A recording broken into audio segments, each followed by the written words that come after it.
precisa verificar, né, o que ele está pensando. A gente precisa verificar de que forma que ele trouxe aquele número, né? Porque para ele é mais um número, para a gente não, para a gente é a vida.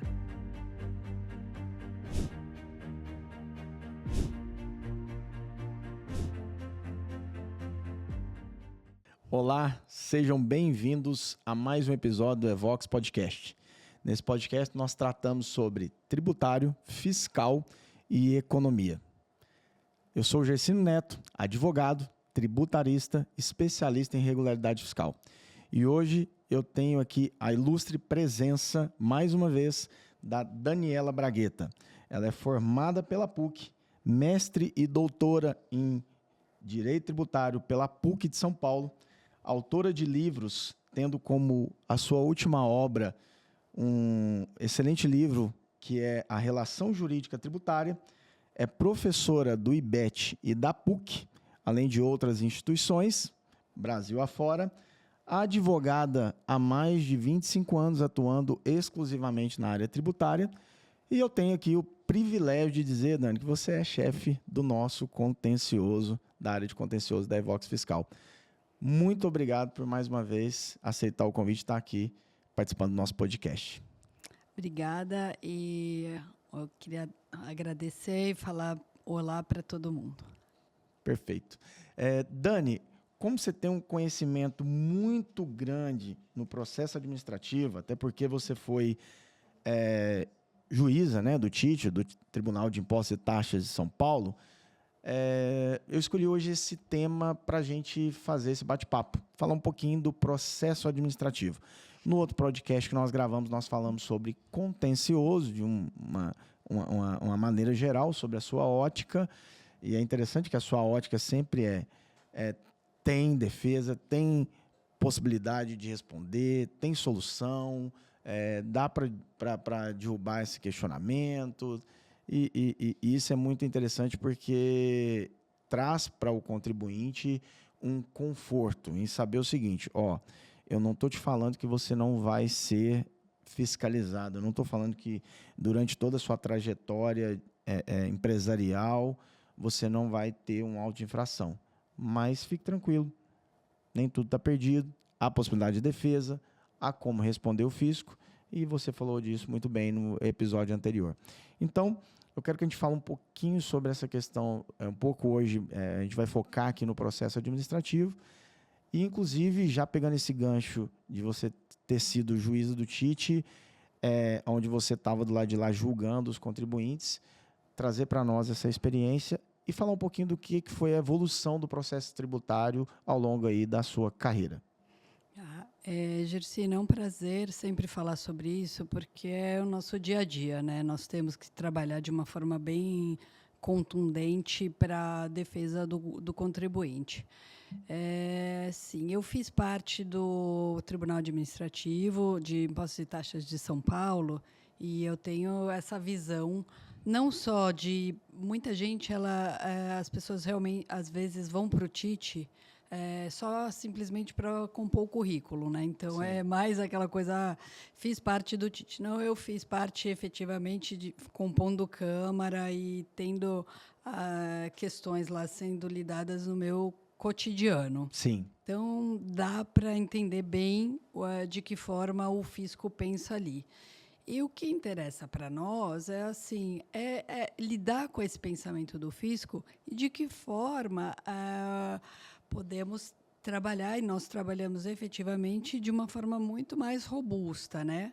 Porque ele dá um aparato, o processo administrativo, ele consegue dar o aparato para uma eventual judicialização, né? Então, se não conseguimos eliminar ele dentro do administrativo, que acontece, né? Ele dá para a gente um aparato para a judicialização. Ele alicerça o processo judicial, né? Vamos pensar assim. Totalmente. Isso. E antes um pouquinho, Dani, só para contextualizar, para quem está nos acompanhando, que a gente falou aqui do TIT, eu posso falar para o pessoal que o TIT seria como o CARF, vamos pensar assim, no estado de São Paulo? Sim. É isso, né? Para fazer essa analogia, para contextualizar para quem está nos acompanhando. Porque talvez até tem... a gente sabe que no nosso canal tem advogados, tem contadores que acompanham os empresários. Então, às vezes, tem um advogado, um contador que é de outro estado e ele, só para contextualizar, o Tite, ele é como se fosse o CARF aqui do estado de São Paulo. Isso. Correto? É, isso mesmo. Perfeito. E ele tem esse papel, né? Então, o direito tributário, ele tem dentro de si a possibilidade de analisar toda a questão prévia. Então, antes de eu levar a questão para o judiciário, eu trago ela para dentro do Tribunal Administrativo. E trata tudo isso dentro de um processo administrativo, né? Que é o que você falou, que esse processo é a base da discussão judicial. Ali vai ser o alicerce de tudo que eu vou tratar no judicial, correto? E, assim, ele traz de uma robustez imensa, né? Então, assim, por que isso? Porque ele traz as provas, a gente constrói muita coisa ali, a gente constrói, ele volta muitas vezes, o que eu chamo de vai e volta porque eu faço perícia, né? Eu faço diligência. Então, o que significaria uma diligência? O fiscal falando novamente dentro da autuação de que forma ele atuou.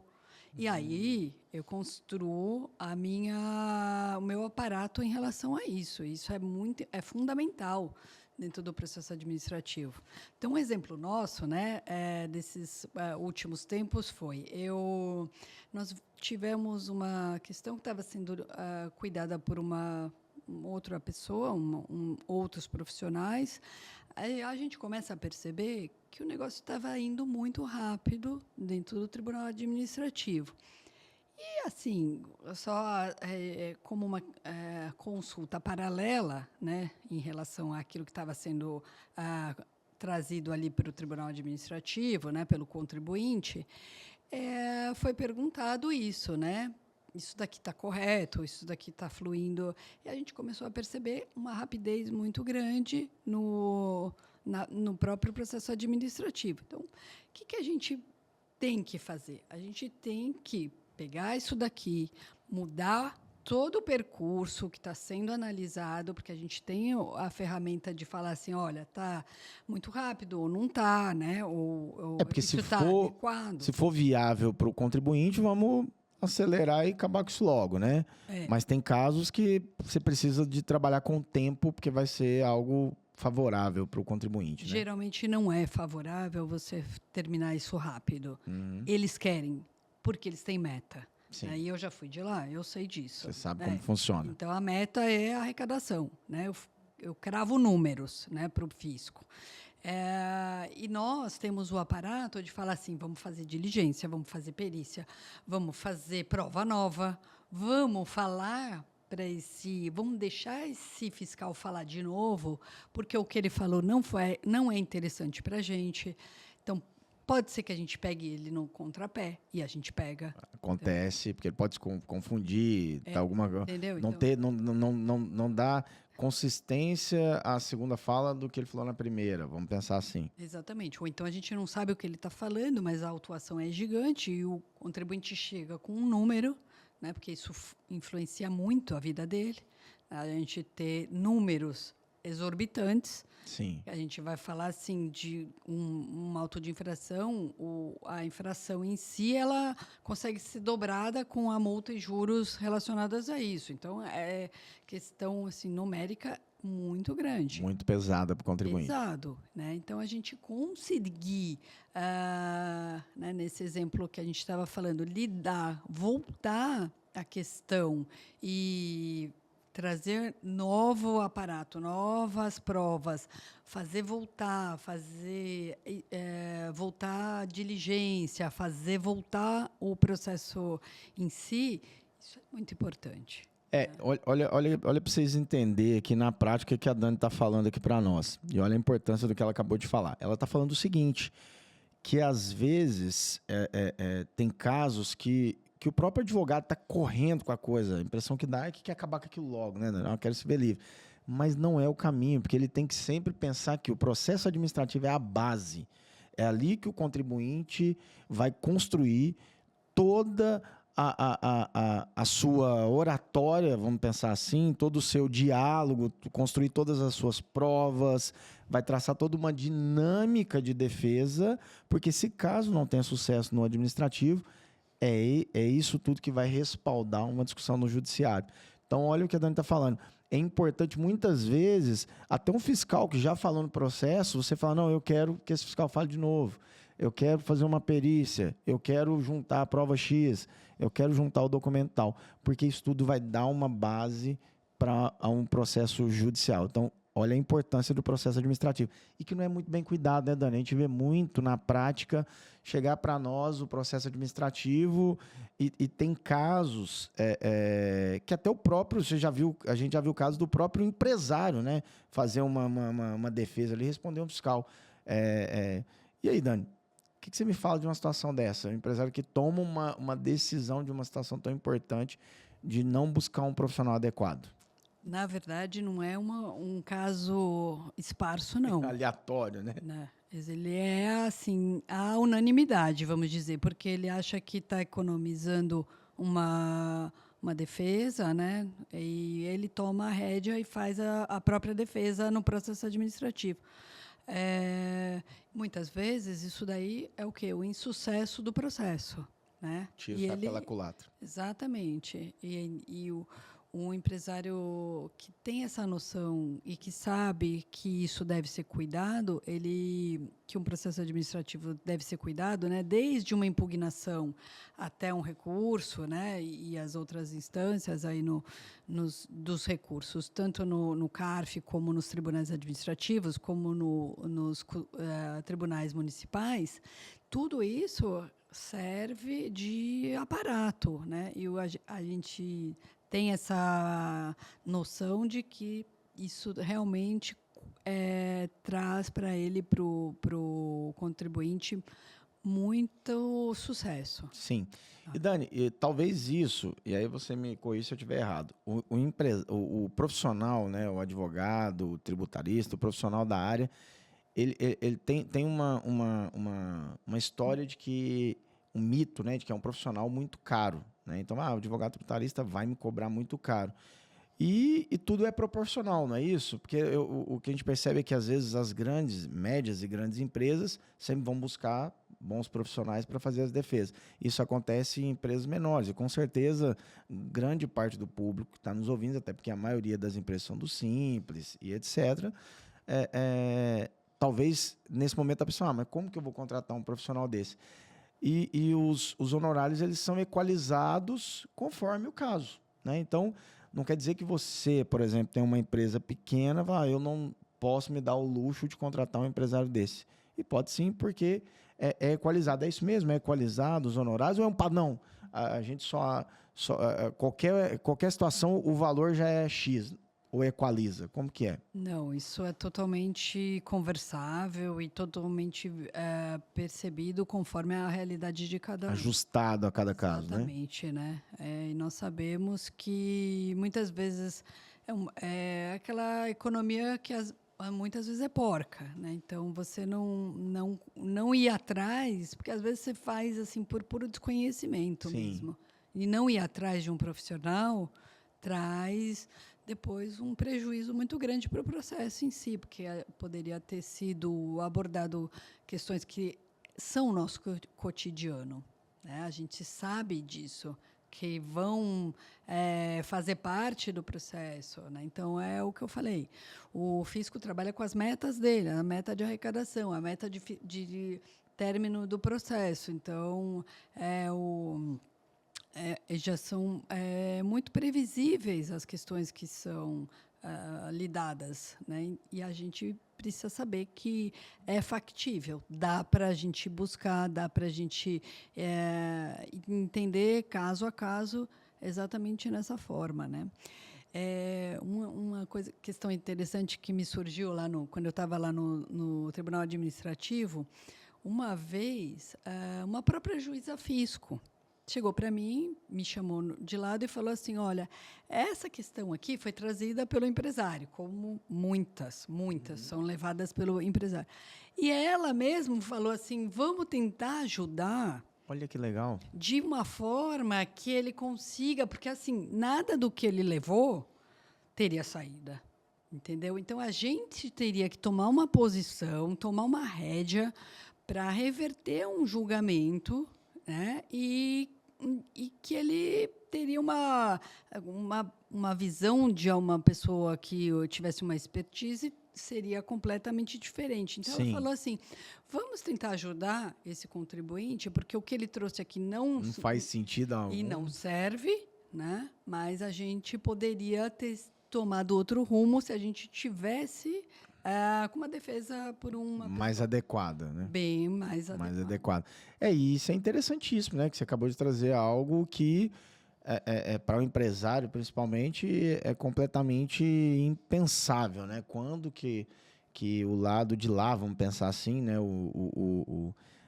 Quem está comigo aqui é o meu inimigo, né? Vamos pensar assim, que ele em algum momento vai tentar me ajudar. E você acabou de trazer um caso prático de uma juíza também, mas que compunha as cadeiras do fisco, tentando fazer essa composição, né? De falar assim, peraí, vem cá, esse caso aqui, o contribuinte, apesar de não ter feito uma defesa adequada, vamos tratar de tal forma porque o direito dele é legítimo, né? É justo e não podemos penalizar ele por isso.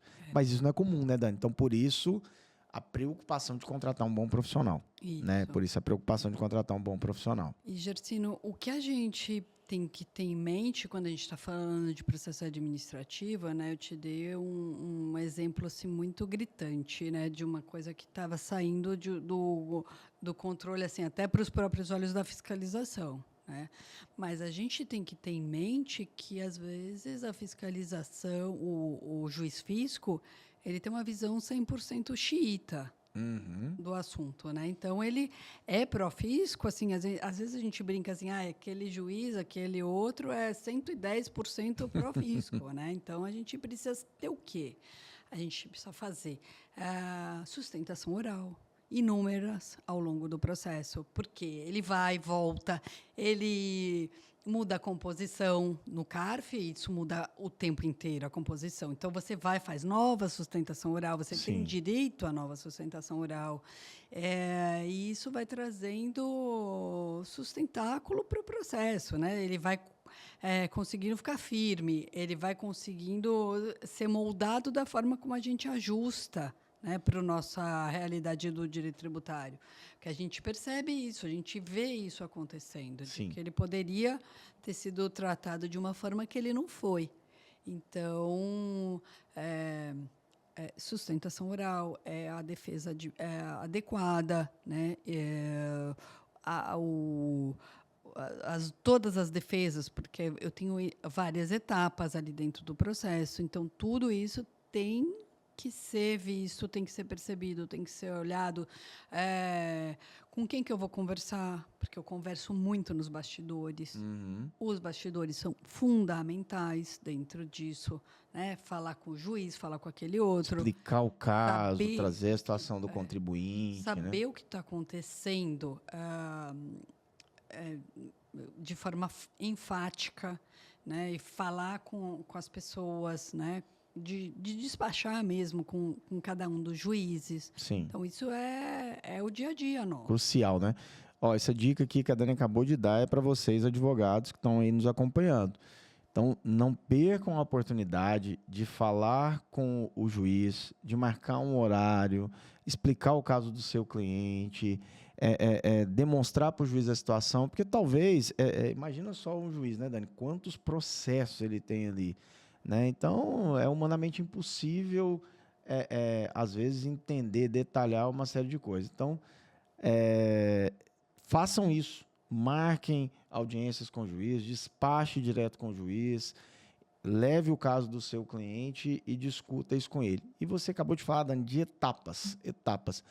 Eu queria que se você pudesse, de uma forma didática, bem didática, sabendo que tem empresários que estão nos acompanhando, que não tem o conhecimento específico de um advogado, de um contador, como que vai funcionar um processo administrativo do momento que o contribuinte é notificado, que é o que a gente chama de uma forma carinhosa, né? A cartinha que chega para ele, desse momento, como que evolui esse processo administrativo aí, até chegar num tribunal como o TIT, como o CARF, por exemplo. Ele vai ter, na verdade, dois momentos de defesa bem grandes. Então, ele vai fazer uma primeira defesa a partir do momento que ele recebeu a notificação dele, que é a cartinha, e uma segunda defesa que vai ser um recurso. Eu estou falando bem a grosso modo, para as pessoas poderem ter uma noção assim básica do que está acontecendo na vida. Então, vão ser dois momentos. Dentro desses dois momentos, muita coisa acontece. Então, vamos pensar o seguinte, que nós temos casos em que a gente está atuando no Tribunal Administrativo por 10 anos, ainda. Entendeu? Então, são 10 anos que duas defesas aconteceram? Não, a gente está trabalhando para aquele assunto sair com firmeza dali de dentro. Sim, né? para ter um resultado, né? Efetivo mesmo, concreto, né? E com sustentações orais. Então, a gente vai conversar, a gente vai falar com cada um dos juízes e tal. E a gente faz isso de forma escrita. Vamos pensar em dois momentos cruciais, tá? Um primeiro momento, que eu vou chamar de impugnação, e num segundo momento, que é um recurso. Né? Tá. Vamos deixar assim. Então, só para ficar entendido. Chegou lá a notificação, a cartinha. Aí eu tenho a possibilidade de fazer a impugnação. Isso. Esse seria eu posso falar que esse é o auto de infração, vamos pensar assim? Ou ainda não? Esse é o auto de infração. Já chegou o auto de infração para ele está fazendo a defesa disso. Disso. Aí ele impugnou. Primeira defesa tem um nome, impugnação. Isso, impugnação. Fez a impugnação. O fisco respondeu. E aí? Aí ele tem mais uma defesa, que é o recurso. Isso. Correto? Isso dentro da esfera ainda administrativa, mas antes de entrar para o tribunal administrativo, correto? Não, vai ser dentro do processo administrativo, mas já no próprio processo administrativo. Então, ele tem aqui, vamos pensar no CARF, nos grandes estados, ele vai ter dois recursos, né? Um para uma chamada ordinária, né? Para uma primeira sessão ali de todo mundo concatenado, todo mundo juntinho para discutir aquilo, e uma segunda que é já o que eles chamam de superior, né, dos tribunais administrativos. Então, vão ter dois momentos de recurso. Vou chamar de recurso para não confundir cada um dos casos que vão acontecendo. Perfeito. Então, ele vai ter ainda duas possibilidades de falar ali dentro do processo administrativo. Isso já em fase de tribunal, por exemplo. Na fase do tribunal. Né? Tá. Porque o que vai acontecer na prática? E a gente sabe disso, a gente lida com isso no nosso contexto. A impugnação ela é vista pelos próprios pares. Né, daquele que te mandou a cartinha, é o cara que vai te dar a resposta para a impugnação. Mesmo que te notificou que quer... Assim, vamos pensar que é o próprio fisco respondendo. Sim. Né? Um outro cargo, ocupado por outras pessoas, mas com o mesmo viés. Né? O viés fiscalista. A gente já sabe disso. Isso não interessa para a gente já está assim, muito acostumado a lidar com isso. Né?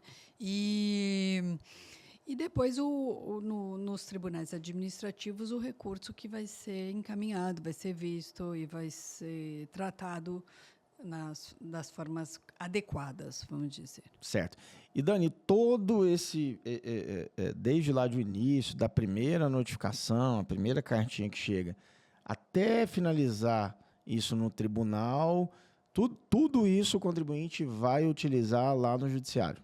Vai, sempre. Ele sempre vai usar isso, porque ele está fazendo prova, ele está criando uma robustez muito grande de provas nisso. Nesse momento, né? Então, Esse momento. Ele lida com tudo isso no judiciário. Falar dentro do judiciário que você teve algum tipo de solução no administrativo conta muito. Sim. Chega a vincular o juiz ou não? assim, moralmente, sim.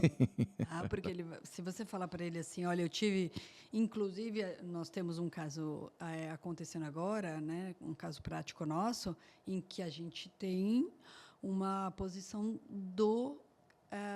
da pessoa que faz o parecer fiscal. Ele é a pessoa, ele é o que estava atuando dentro do processo, chefe da representação fiscal. E ele falou assim, olha, eu acho que eu concordo com o contribuinte.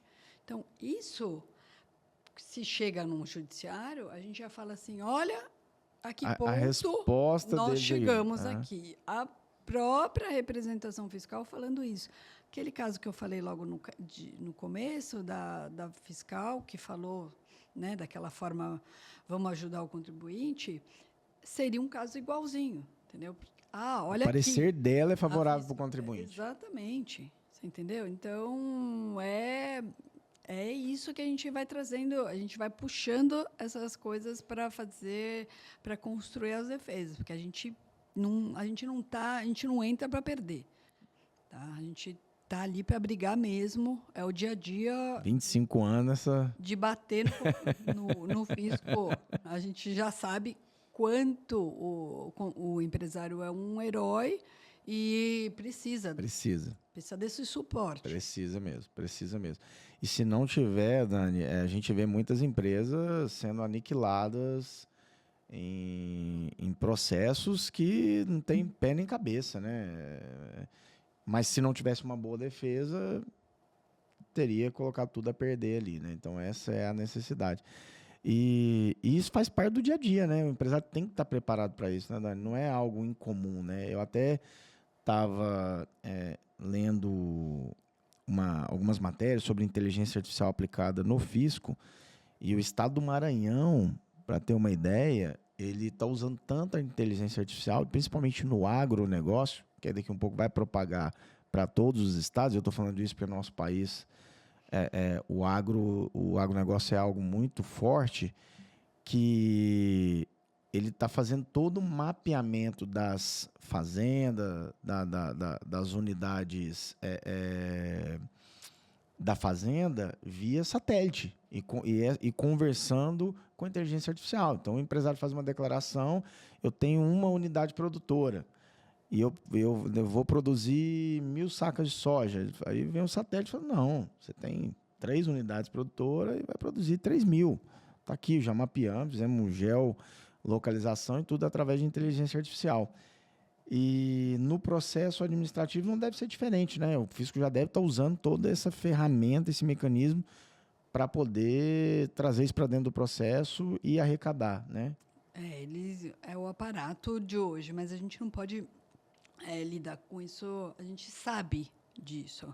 E a gente tem que usar isso também a nosso favor. Então, a gente sabe onde eles estão pecando, a gente sabe onde eles estão se demorando, eles sabem onde eles estão, porque não dá para confiar 100% nisso, né? A gente vê o fisco, por exemplo, o global do fisco federal é ínfimo perto da quantidade de empresas. Sim. Então, eles lidam com a quantidade de servidores, né, trabalhando. Exatamente, entendeu? Então, o fiscal, ele é assim, uma pessoa, parece que chega um ET dentro da empresa quando vai fiscalização in loco, porque isso não acontece, é muito difícil acontecer. Mas nós sabemos disso já, né, por um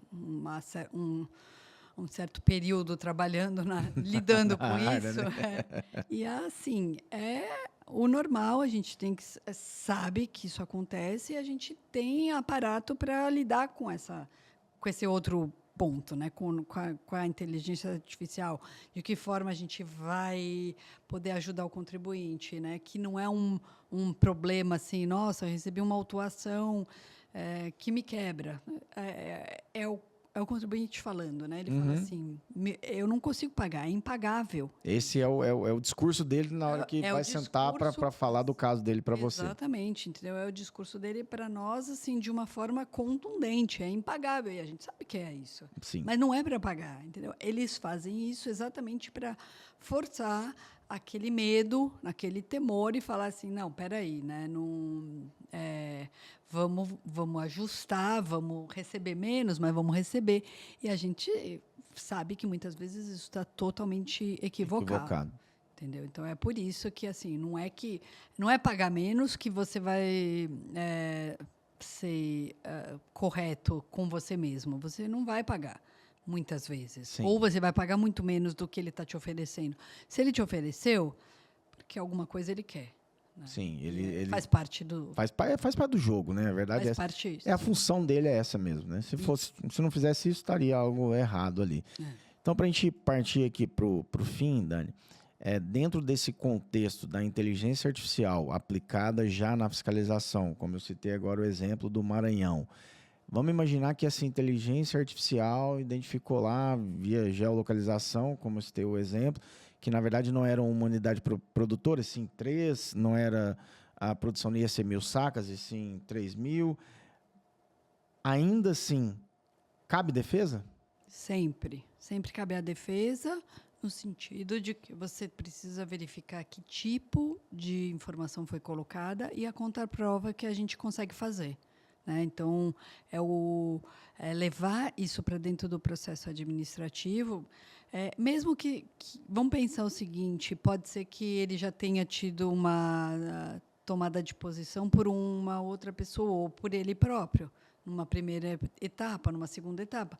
Mas a gente vai fazendo com que aquelas informações sejam confrontadas. Um exemplo que eu falei logo no começo foi o fisco leva, a gente vai e rebate o que ele está levando. Sempre discutindo. A gente precisa verificar, né, o que ele está pensando. A gente precisa verificar de que forma que ele trouxe aquele número. Né? Porque para ele é mais um número, para a gente não, para a gente é a vida, né, do contribuinte. Então, a sustentabilidade da empresa. Né? Então, a gente tem como rebater isso, a gente rebate isso contundentemente de forma a falar, olha, fisco, está errado.